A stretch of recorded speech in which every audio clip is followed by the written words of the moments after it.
বৃষ্টি হচ্ছে সবাই ওয়েট করে আছে, সবাই ওয়েট করছে, ওই জন্য একটু অক্সিজেনটা বাড়িয়ে টেনে চলে আমার সেটাও আমার কাছে মিষ্টি যে এটা খেয়ে দিই আমার মতো দেখতে অনেকটা ঠিক আছে। মানে সোম সত্যি আসেনি, এসেছিল হচ্ছে মাদারি। তো সুতরাং মাদারিকে দিয়ে আমাদের আজকে ছবির ফার্স্ট লুক লঞ্চ হবে।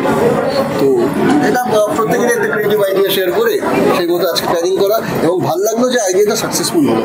কারণ তোমরা অনেকেই সেটা চমকে গেছো, অনেকে হয়তো বিশ্বাস করেছো যে আসেনি বা আসবো না। এটাই ভালো লাগে, এটাই চেয়েছিলাম। মিনিমাম 2-2.5 ঘন্টার উপর লেগেছে। অ্যাকচুয়ালি যখন আমরা স্ক্রিপ্ট শুনেছিলাম তখন আমরা স্ক্রিপ্টিংয়ের সময় আমরা প্ল্যান করে রেখেছিলাম, চিপেডি আকাশ আমরা প্ল্যান করে বসেছিলাম, এবং ডিওপি চিন্টু, অবশ্যই যার নাম না নিলে নয়, তো চিন্টু রয়েছে। তো আমরা প্ল্যান করেছিলাম যে এক একটা লুক ধরবো, এক একটা লুক কমপ্লিট করবো, তারপর অন্য লুকে ট্রাভেল করবো।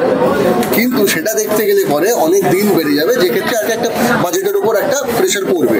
তো সুতরাং সেইখানটাতে আর কম্প্রোমাইজ করা যায়নি।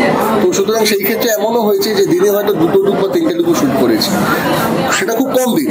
সেটা হয়তো একটা লুক একদিনে হয়তো 3টে লুক হয়েছে 2 দিনের জন্য, একদিনে হয়তো 2টো লুক হয়েছে 3 দিনের জন্য, এরকম একটা ব্যাপার। কিন্তু ওই যে ট্রানজিশনটা ওটা সত্যি খুব একটু হিকটিক ছিল, কারণ একটা ওই মেকআপটা নিয়ে করা, ওই যে ধৈর্য, ঠিক আছে, সোমনাথদা অত নৈপুণ্যতার সঙ্গে করেছে, ঠিক আছে, আর এত ডিটেলিং, মানে খুব কি বলতো, মানে ব্রেন স্টর্মিং একটা ব্যাপার। মানে ক্যারেক্টারটা ইজ নট দ্যাট ইজি কি লুক করে নিয়ে চলে এলাম। মানে প্রচন্ড হাই ড্রামাটিক, প্রচন্ড একটা সেন্সিটিভ একটা মোমেন্ট প্রত্যেকটা ক্যারেক্টারের সঙ্গে রয়েছে। তো সেটাকে ইনহেরিট করা, আবার বেরিয়ে এক্স্যাক্টলি, এবং তারপরেই আবার আরেকটা, ওটা সত্যি টাফ। যদি বলো হ্যাঁ আজ অব্দি যদি কোনো টাফ ক্যারেক্টার করে থাকি তো সেটা আমার কাছে এই মুহূর্তে বহু একদম প্রত্যেকটা ক্ষেত্রে লুক হয়েছে। এবার কি লুক তুমি আর জিজ্ঞেস করো তাহলে ওকে সিনেমা যাবে।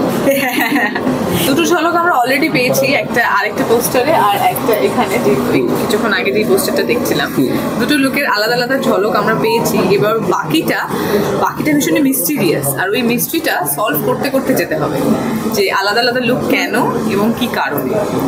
সো সেটার জন্য সিনেমা দেখতে এবং জাস্টিফাই করা হয়েছে প্রত্যেকটা লুক, যে লুক হয়েছে করেছি তার প্রত্যেকটা লুককে জাস্টিফাই করা হয়েছে।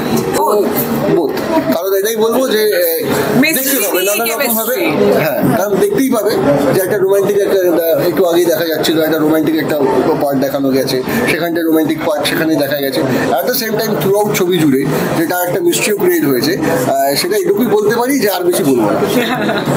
অনেক কিছুই অ্যাকচুয়ালি সবসময় কি হয়, কোনো ভালো অভিনেতা পাশাপাশি কাজ করলে তার থেকে অনেক কিছু শেখা, বা এটা একটা সৌভাগ্যের ব্যাপার যে তার থেকে অনেক কিছু শেখা যায়।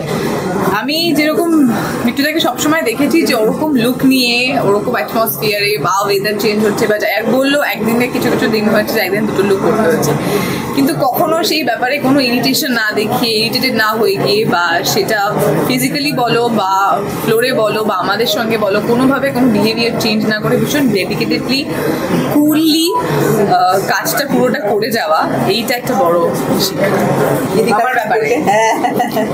থ্যাংক ইউ সো মাচ এত প্রশংসা করার জন্য।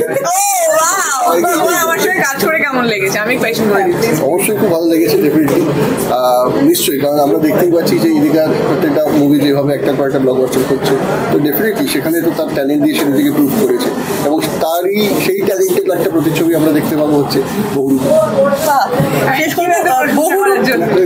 সবসময় মানে শুধু টিপস নয়, এটা না নিজেদের শিক্ষা, মানে আমরা তো শিখি, ঠিক আছে, যতবার ঠকি তত শিখি। তো সুতরাং সেইটা যাতে আগামী দিনে আর না ঠকি, অ্যাটলিস্ট ওই গ্রাউন্ডের থেকে না ঠকি, আর বিশেষ করে মানুষদের থেকে না ঠকি, তার জন্য একটু সচেতন হওয়া, একটু চোখ কান খোলা রেখে চলা, এটা নিজের বুদ্ধি অ্যাপ্লাই করা।